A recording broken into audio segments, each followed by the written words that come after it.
Are your home furnishings killing you? They could be. Hey, I'm Dr. Patty Barch. I'm a traditional naturopath, founder and owner of Naturally Unbridled Wellness and naturallyunbridled.com, where we focus on wellness solutions, not disease management. This is Down the Ridge with Dr. Patty. This is not medical advice. It's for entertainment purposes only. Nothing I say is true. Don't listen to me.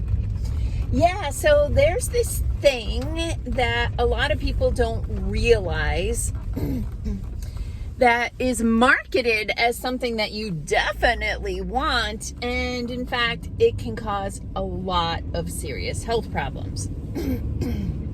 So these are things that have kind of been lumped into a category. Excuse me. They've been lumped into a category that is just called forever chemicals.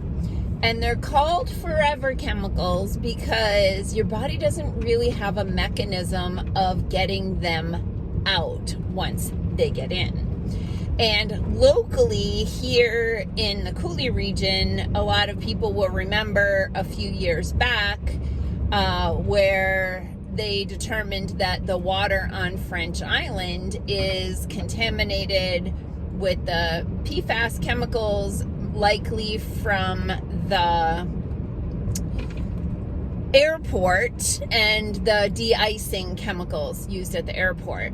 Now, and so now everyone on French Island has to have a whole house reverse osmosis system or drink bottled water. It's a mess. And I have to say, like, really? It's limited to French Island? It's not anywhere else? Like on the other sides of the river or in the groundwater? Just French Island. Okay, sure.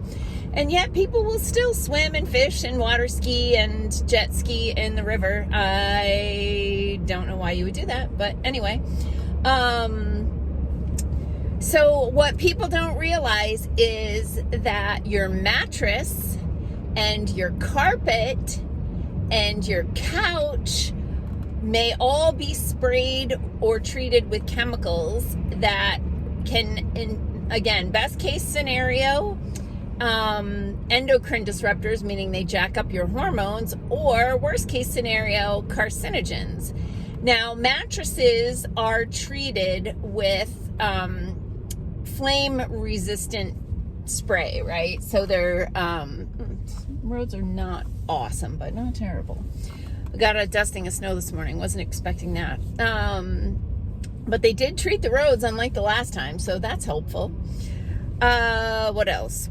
Oh, so a lot of people don't realize that your mattress is sprayed with chemical flame retardant, so that if your bed catches on fire, it's going to take a little longer for that to happen. And it was more of a big deal back in the time where more and more people smoked.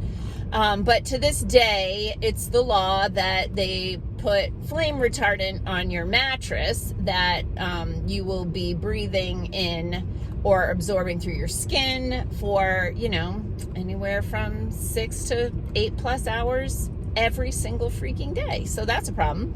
Then there's this other problem called Scotchgard.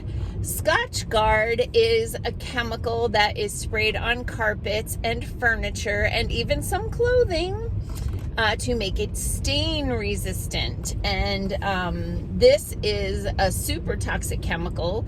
I've had carpet cleaners try to sell me Scotchgard treatments, and I'm like, oh my God, no, I only want natural products used to clean the carpets, and absolutely do not ever spray Scotchgard on my carpets or my furniture or anything. Those are really toxic. So my understanding is that you can get basically a prescription for a flame retardant free mattress, and they will have to make the mattress for you because by law the mattresses have to have the spray on it. Most likely you're not going to be able to get a regular medical doctor to prescribe that because they probably don't know anything about it and they don't want to get in trouble with their hospital system for doing crazy things. But probably your chiropractor has heard about it, and they might be able to connect you with a company that will make a mattress for you without the flame retardant spray on it. So in the effort of trying to reduce your exposures to these PFAS and PFOS chemicals, other things to avoid include Teflon.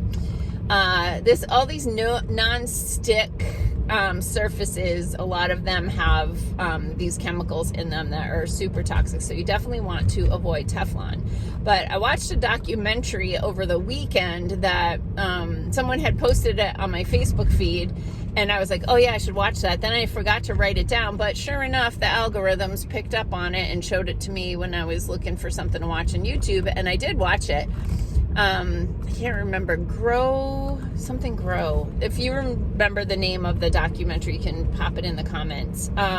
Growing Broke, I remembered. And so it was about these farms, I think they were all in Maine, documentary where over the years, anywhere from like one farm, I think 4 times in history this had been done, and then other farm was like every single year, where they used biosolids on the fields for fertilizer. And these biosolids are treated human waste from sewage treatment plants. And apparently this human waste has been contaminated with these PFAS chemicals, and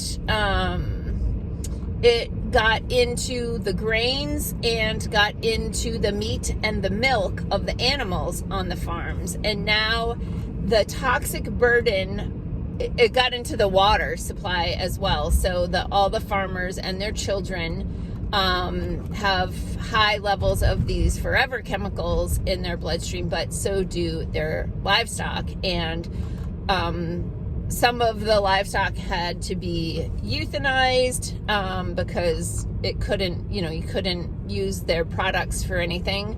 And then a bunch of these farms have basically gone under because once it's in the soil, you can't get it out. And then it's going to you're going to have contaminated water and land for who knows how long, but longer than the lifespan of the people that bought the farm or inherited the farm to try to make a living on. So anyway, I always defer to the Environmental Working Group, which is ewg.org, and I'm sure you could do a search for forever chemicals or PFAS or PFOS, which it's PFAS and PFOS, which are acronyms for really long chemical names. So anyway, sweet dreams. Sorry to ruin your sleep. Peace out, peeps. Have a healthy day.